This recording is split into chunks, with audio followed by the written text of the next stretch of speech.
This episode is proudly sponsored by Orca, the online recruitment coaching academy. Get access to live coaching, online courses, and playbooks from the industry's top coaches. Your entire organization can get access for less than the price of one email per day. Sign up today at trainwithorca.com.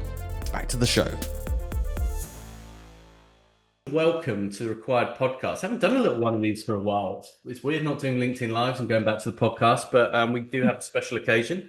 We've got Emily White, who's a senior account manager at SourceWhale. Welcome, Emily. Thank you. Yeah, happy to be here. Emily, for those who don't know what SourceWhale is and does, could you just give us a brief explanation? Sure, yeah, absolutely. Bring me back to my SDR days there. So essentially, we're a recruitment productivity platform. So we help you do everything faster. And the goal of everything we do is to abolish the admin work that you're doing, to have more conversations with more candidates and more clients. Geez, that's a you've got to get that pitch in straight away when you're at SDR. So before people could. That's the nutshell. Yeah. So SourceWhale's always been one of those things that you try and explain to people. It's not an ATS, it's not a system of record. I think Tim, your founder, described it a system of done, a system of work. Yeah, that's pretty much it. We typically see the CRM as the system of record, right? That's where you want to have everything recorded, and everything that you're doing, you can basically do through something like SourceWhale, which, is where you actually start to have those conversations, but you want everything tracked back because manually tracking back onto the CRM is a nightmare. Stroke never really gets done that well. Okay, so your background wasn't recruitment. You were at Intel before this. What attracted you to the world of staffing, recruitment technology? It was pretty much a recruiter reaching out to me, I think, is where it started. So yeah, I did a sales internship at Intel, and then I went back when I graduated to go back as a data analyst, which was very interesting, but a lot of staring at spreadsheets. And I kind of missed that kind of human interaction, problem solving with people rather than with numbers. I had a recruiter reach out to me for a conversation. They used SourceWhale and they recommended me to SourceWhale. And then, yeah, it just kind of all went from there. I think having a recruiter reach out and say, no, the product is actually pretty good. I use it every single day. Like, it's a good company. I think that really helped. Yeah, I think that's one of those things of if any recruiter, if they really understand the company they're working for, they become an extension of that company and they're able to really explain and get people interested in vacancies as opposed to this is just another mandate that we're working. This is got a similar thing. We use SourceWhale for outreach, so we can genuinely talk about the impact that it's had on our business as well. So yeah, I can completely get that. How did you find working with the recruiters in generally when you were looking around or being headhunted, or was that just the only call you had? I had a couple of different calls. I didn't put open to work or anything like that on my LinkedIn, so I'm not sure what trigger it was that suddenly had lots of recruiters reach out to me. But it is interesting to see people's different approach. So, for example, I had a lot of blanket messages that you can kind of tell they've only used one variable, which was like, "Hi, Emily, hope you're well," that kind of thing. And then just like a bunch of text, which was a bit like not in my remit, not on my industry, that kind of thing. I think that it's actually Timberseed who reached out to me. So they sent like a really casual LinkedIn message to begin with, and then they followed up. And then I was like, "Oh, I'm open to a chat."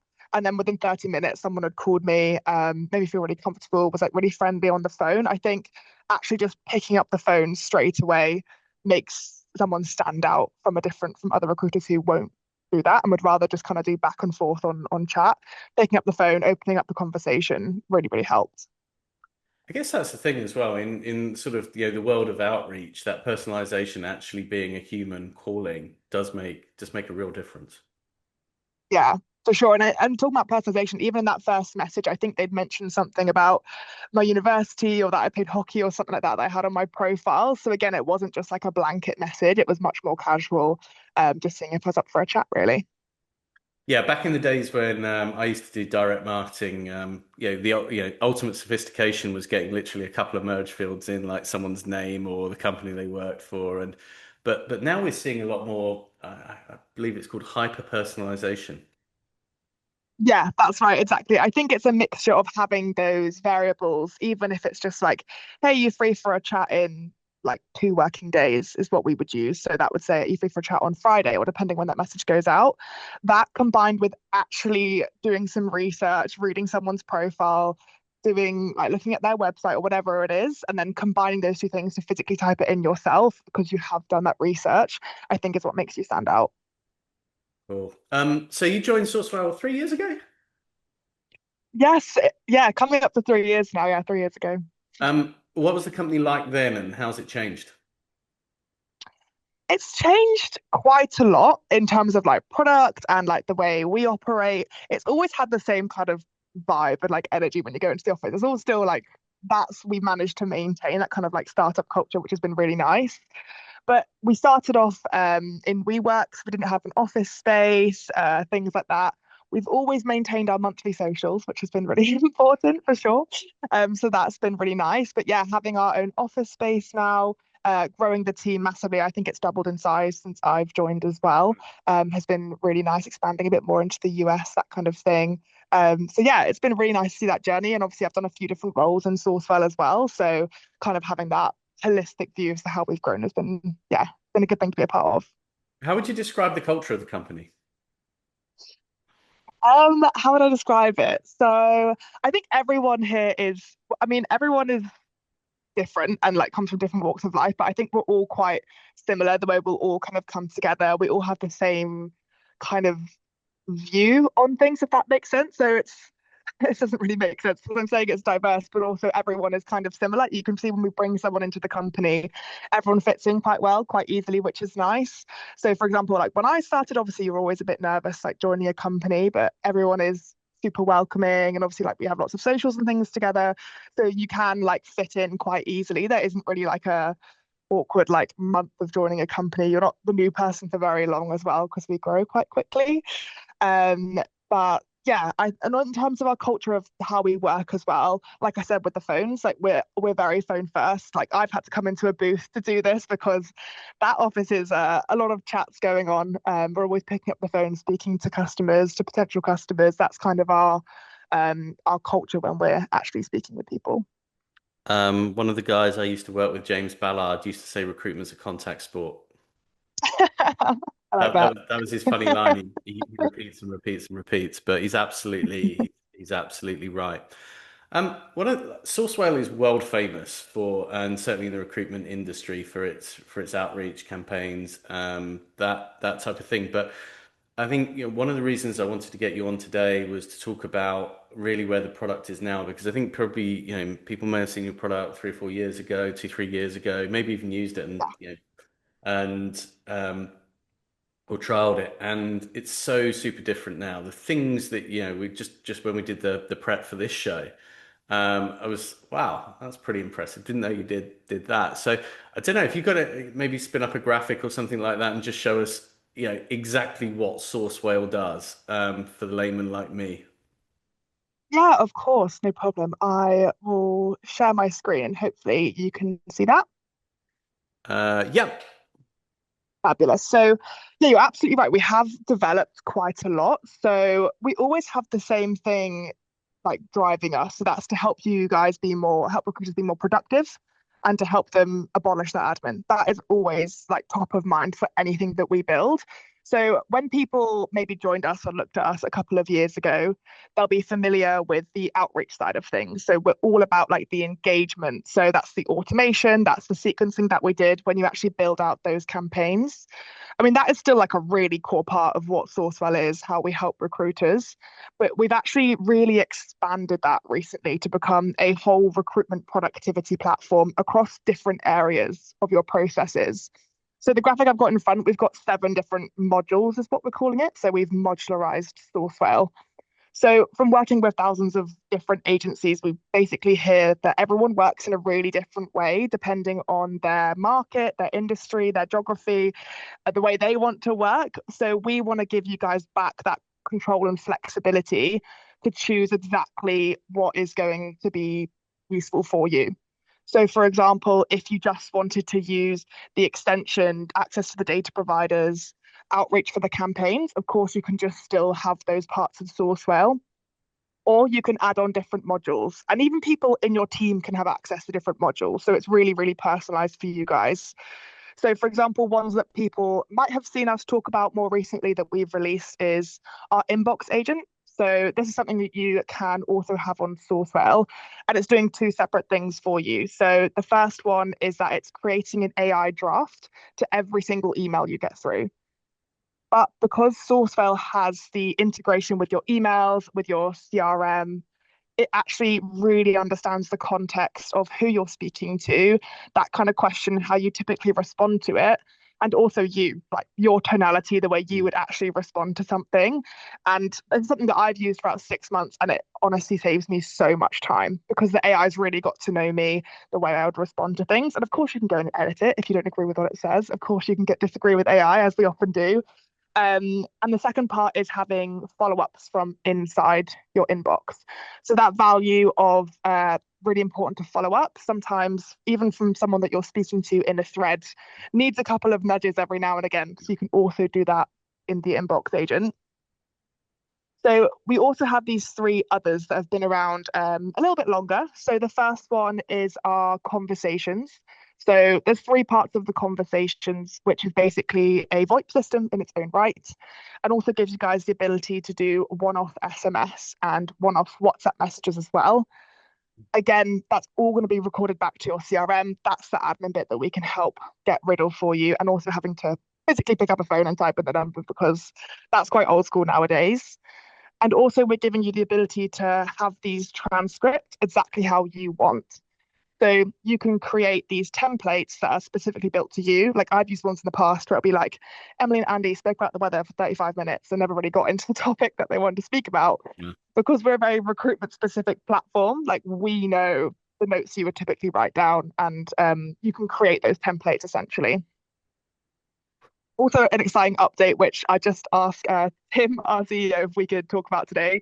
We've also just built out an app. So an app to have on your phone to do with our dialer, but it only exists on his phone at the moment. So we'll be rolling that out in the next quarter or so. Fantastic.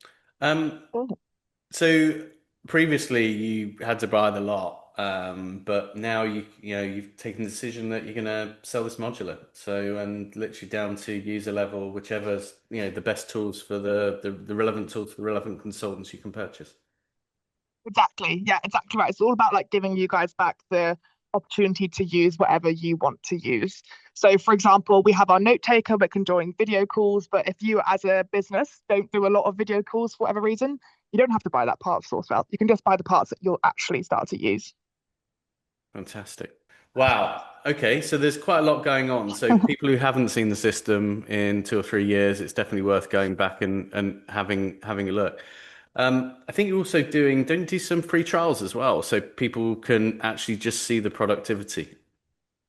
Yeah, exactly right. So we are giving free trials of our inbox agent, which I just mentioned, and our note taker as well. So if you just Google basically like SourceWhale free trial, you can try those two things for 14 days, and then you can actually like get your hands on it. We can build out a quick integration, which is super easy to do for your CRM, and then you can literally try it as if you're a SourceWhale user for 14 days, and you'll have someone you can talk to. We'll obviously help you through it a little bit, but those are the easiest ones basically to get going with straight away because they'll be in your inbox and also on your video call straight away. Emily, I think one of the things that we've seen as a theme is recruitment owners are almost being blinded by AI. It's one of those things they know they should probably be doing it. There's a fear that if they don't, they'll be left behind. But also we're seeing, there's limited sort of successes. What are the things that are really moving the needle for recruiters? What are the things that are, here available now that are making a difference as opposed to in 6, 12 months, this is going to change. But if you were setting out in the recruitment world, what would be your staple go-tos? Yeah, I think that's a really good and relevant question. For example, at the Rec Expo, I think someone was walking around and was like tallying how many times they saw the word AI on everyone's marketing, and it's just like everywhere. But what does it actually mean, right? How does it actually help people?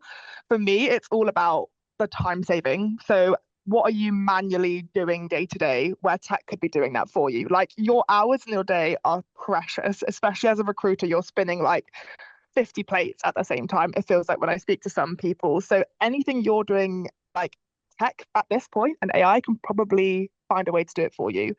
So if I was setting up from the start, I would need something like SourceWhale or a CRM, obviously, to get me going. Like we were saying previously, we tend to look at a CRM as a system of record. That's really important. And also having a system of work out there. Those two things are really important.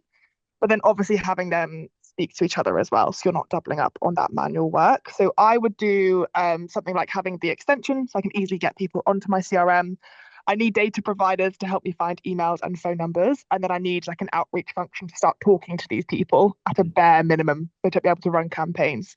That's what I, at a bare minimum, would be doing. And then obviously once you start to build a business, that's when you can think, oh, okay, I'm going to be jumping on lots of different calls. I need my data to be kept up to date, things like that.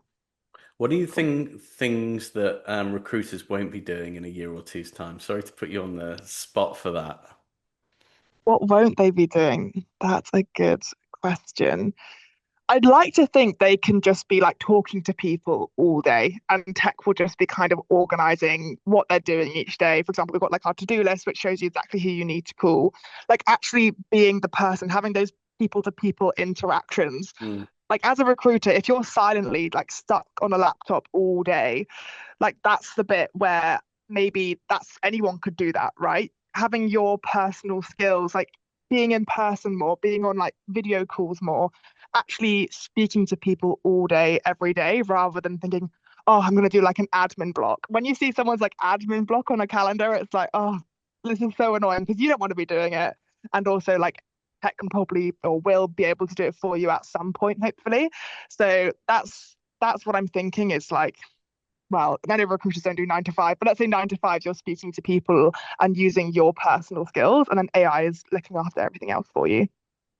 I think the AI tools can do something. I mean, when I started the job back in 1999, it wasn't as complex as it is now. So you had a very simple job. You didn't have a lot of candidates. There wasn't as much competition.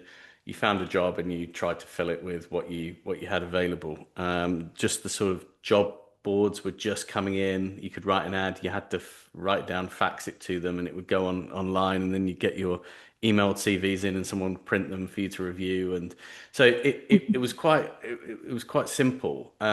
Now I think recruiters have got to spin so many plates. So Yeah. 360s, you've got to be on your social media. You've got to be, managing Mm. all of these applications that are coming in. You're up against significantly more competition, certainly in places like the UK. So I think where AI can really help is to simplify, to take away a lot of that administration, that sort of managing the channels. And I think the things that, to go back to my experience, we used to put out an advert at night, and we used to call it the job serve bunny because it would just run overnight. People would go and apply. And actually, I see sort of, these AI things absolutely being able to free you up, because if your email is back at the ranch, your applications are being sifted. If it's doing the outreach, if your data is being refreshed, you can actually go and meet people or speak to people, as you said. Yeah, 100%. I think Source Bunny is the next module that we're going to release. Source Bunny, definitely. I'll ask Tim if I can have a little royalty for that then. So, but actually, I think that I've always seen this. There was a post on LinkedIn today saying that 95% of recruiters won't be around in 2 years, and great Whoa. great clickbait post, bro. But Yeah, the bold thing to thing. put out there. Yeah, but the thing, and apologies to anyone who's heard this 17 times I've said it. The thing is, recruiters are very agile, and everything that's been an existential threat to the industry, they've taken and they've adapted, and agents have used it well. Be it the job boards are going to get rid of recruiters. No, recruiters just dominate the job boards. The internet's going to get rid of people will match directly, and we haven't seen that disintermediation, certainly in white collar STEM. I don't even think we've really started to see it in blue collar with the sort of some of the matching apps, and maybe in sort of Mm. certain sectors, but still not the disruption you were expecting. LinkedIn's going to kill. No, recruiters just then become the biggest customers of LinkedIn and the biggest users. So I think recruiters, far from being taken over by will just use this to be their superpower. They'll be able to get through more candidates. They'll be able to get through. And I still think, I actually think that that human piece will, with all this noise going on, that human piece will make a real difference. But also as well, hyper personalization is now is the standard. It's table stakes. If you're just doing that, hi Emily, everyone that everyone's just like, you're lazy. You know nothing about me. So Yeah, it's for a it's sure. a Have you heard that a lot from your community? People does it feel like people are a little bit scared of the word AI or automation, or people more embracing it now?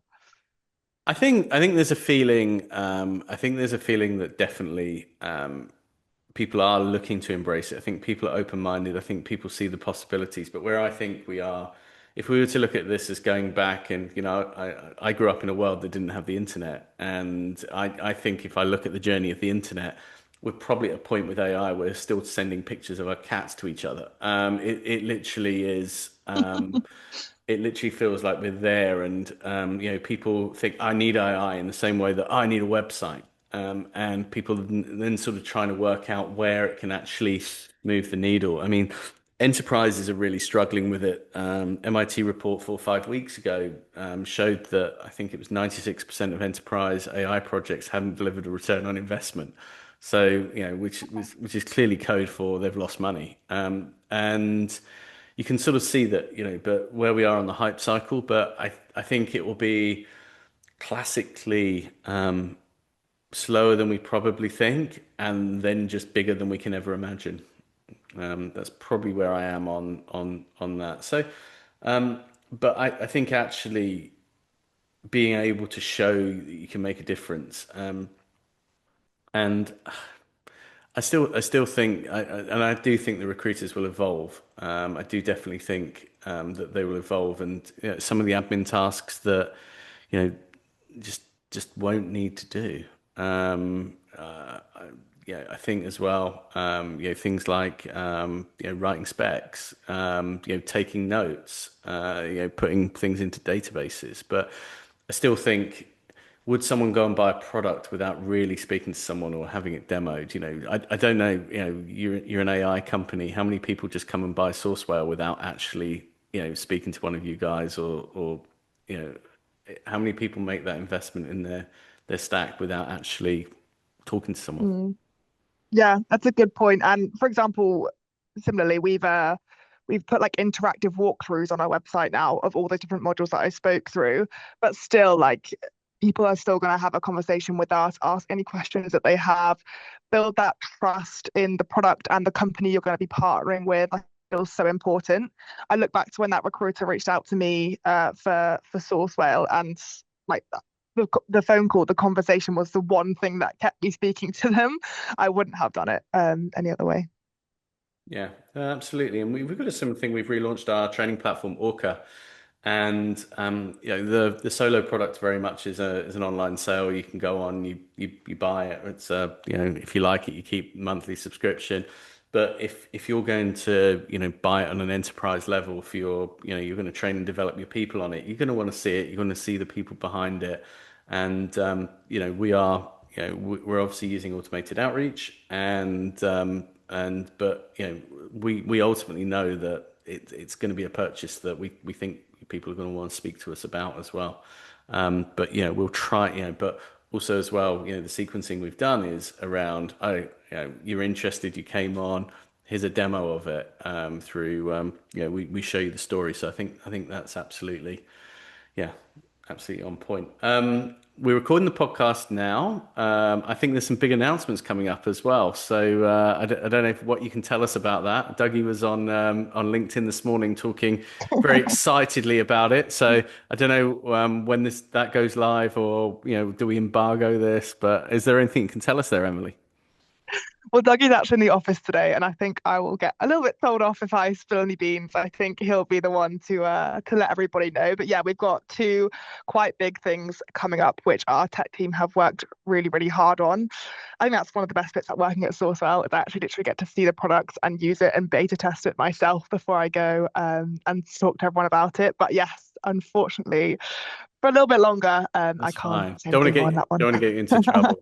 And I've really Thank admired the you. company. I've really admired that company, and right from the very start. I mean, I was lucky enough to meet Tim. Tim was out in Cape Town maybe I think 3 or 4 years ago. I think he came out and stayed for 3 months. Did a sort of, I think it was just after COVID, and did sort of one of these things that just people did. Just went and worked as a nomad for 3 months, and we went and saw penguins at Boulders Beach. But the ethos Oh, of the wow. company has been exactly the same all the way through, and that sort of constant innovation, that constant push as well. And I think moving your system to modular is, it's obviously listened to your customers, you've obviously looked at your own data, and it's I'm sure it's a decision that's going to work out really well for you.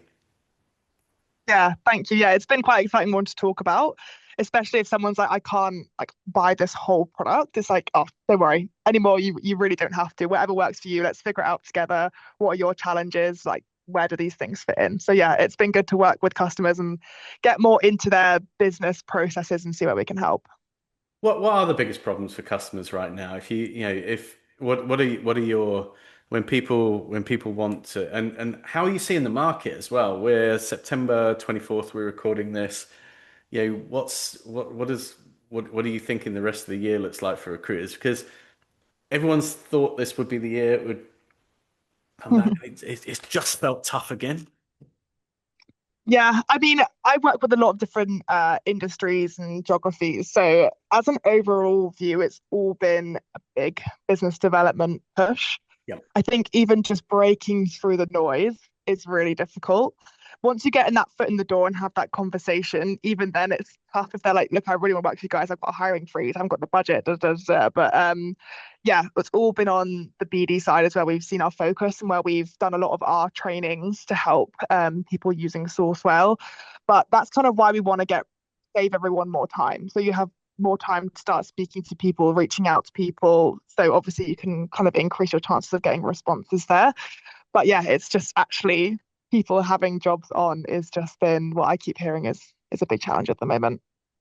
Awesome. Yeah, I think that sort of chimes with what we see in the network. Obviously, we've got different levels of companies. We've got the founders, the 1 to 5s, the growth group, 5 to 50, and then 50 plus, which is enterprise. But yeah, I genuinely feel that those companies who are investing in their technology, investing in their people, will be the ones that are poised to come out, I guess, fitter and stronger. And yeah, I guess applying good management, good practice, good process to, in good times as well as bad times. I think that's the real danger for recruitment, actually. I think when the market does come back, everyone forgets, those sort of margin, those efficiency gains, those marginal gains, those process gains they've made in the downturn, and just right, we're back to where we were. So yeah, I think those firms that can really take forward what they've learned in this period will be the ones that, as the market will, and cycle always happens, Mm. as sort of market unlocks again, I think will be the ones to take advantage. Yeah, I completely agree. It's so easy to get caught up. Like things are going well. Yes, let's just like revert back to like lack of or a little bit of a lack of process or like how we were doing things before. But you're right, just remember what you've learned from the harder times and still have that like top of funnel work going out, even though you've got loads of projects on. Because then, of course, when you fill those jobs and you go back to like, oh, my pipeline, I don't have anything there. So we need to keep those things Yeah, working in the background as well. yeah, very much so. Emily, it's been great. We're going to look out for those exciting announcements. We'll obviously publish them as a required partner as well. Do let us know when we can push and tell everyone about the exciting stuff. So if people do want to have a look at Sourcewell, if they do want to talk to you about how Sourcewell can save them time, money, admin, how can they get a hold of you? Sure. So you could reach out to me directly, of course. I'm on LinkedIn, but also on our website, that's where you can do those interactive walkthroughs if you just want to see like what each module does. And then you can just book a demo to speak to one of our team directly from our website as well. So yeah, good to chat to some of you. And you can just sign up for a free trial and play with it yourself. Yes. And if you want the free 2 week trial, you can do that with our note taker and our inbox agent, and you'll have one of the team there to support you through that too. Awesome. Sounds good. So great. Are you going to the Rec Expo? I am. I'm very excited about it. Will you be there? No, I'm going to be on Oh, honeymoon in Mozambique. So yeah, it was That does sound tough, slightly better tough choice than between that or Birmingham. I think it's the first one I've missed in 4 or 5 years. So yeah, when everyone's in the Genting casino, I'll probably be in the ocean somewhere. But yeah, so hope it goes really well for you there. My business you. partner Dalter's going to be there, so you'll see him. He'll be in an Orca branded t-shirt and probably an Orca hoodie. So do have a chat with him. Emily, it's been great. Thank you so much for your time, and we'll look forward to those announcements. Sounds good. Thanks, Andy.